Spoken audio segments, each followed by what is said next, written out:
தமிழக வெற்றி கழகம் என்னைக்கு ஃபார்ம் ஆச்சோ அன்னைக்கே தமிழக வெற்றி கழகத்துக்கு கூட இருக்கான். அபிஷியலா இன்னைக்கு சேர்ந்திருக்கேன். அதான் கணக்கு. ஒரு நல்ல எண்ணத்தோட நாட்டுக்கு நல்லது செய்யணும், மக்களுக்கு நல்லது செய்யணும், நல்லது மட்டுமே நடக்கணும், ஒரு சுத்தமான தூய்மையான ஆட்சியை கொடுக்கணும், கரப்ஷன் இல்லாத ஒரு ஆட்சியை கொடுக்கணும், காசு வாங்காத ஓட்டு போடக்கூடிய ஒரு எலெக்ஷன் நடத்தணும் அப்படி நினைக்கக்கூடிய அந்த எண்ணம் முத தமிழ்நாட்டுக்கு வந்திருக்கு.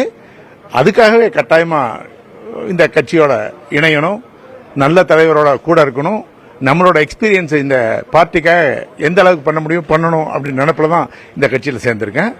நிச்சயமாக ஒரு நல்ல தூய்மையான சிறப்பான ஆட்சி நாட்டுக்கு கிடைச்சிருக்கு. அதை மிக நல்லபடியாக பயன்படுத்திக்கணும்.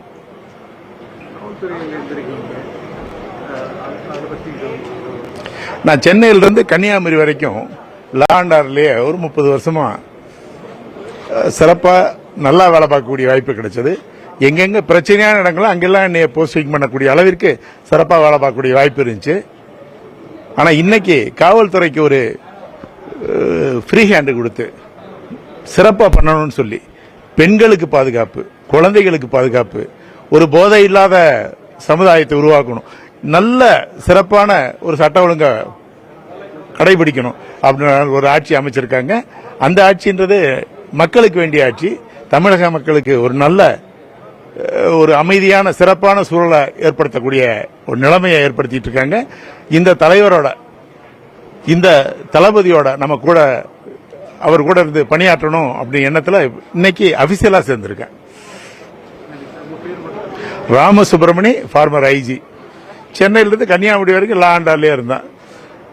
இங்க டிசியா இருந்தேன், ஏசியா இருந்தேன், டிசியா இருந்தேன், ஜேசியா இருந்தேன். சென்னையில் வேலூர் டிஐஜியா இருந்தேன், காஞ்சிபுரம் டிஐஜியா இருந்தேன், கோயம்புத்தூர் டிஐஜியா இருந்தேன், திருச்சி டிஐஜியா இருந்தேன். ஒரு 6 பேரை ராம்நாட்டில் சுட்டுட்டாங்க. அதை சரி பண்றதுக்காக அங்கே ராம்நாட் டிஐஜியா போனேன். சுனாமி அப்ப கன்னியாகுமரி எஸ்பியா இருந்தேன். தமிழ்நாட்டில் லா அண்ட் ஆர்டர் இருக்கக்கூடிய வாய்ப்பு நிறைய இருந்துச்சு. அரிஸ்டம்னு ஒரு போதைப் பொருள் கன்னியாகுமரி இருக்கப்ப அதை சுத்தமா ஒழிச்சேன்ற ஒரு பெருமை உண்டு. இது மாதிரி நிறைய விஷயங்கள் நடந்துச்சு. அதை பத்தி இன்னொரு நாள் சிறப்பாக பேசுவேன். ஆனால் வெற்றி கழகம் மிகப்பெரிய வெற்றிகளை இன்னும் பெறும். தமிழ்நாடுக்கு ஒரு நிரந்தரமான ஒரு அமைதியான ஒரு சூழல் ஏற்பட்டிருக்கு. அது தொடர்ந்து தமிழ்நாட்டுக்கு ஒரு நல்ல முதல்வர் கிடைச்சிருக்காரு. அவர் தொடர்ந்து ரொம்ப நாள் இருப்பாரு.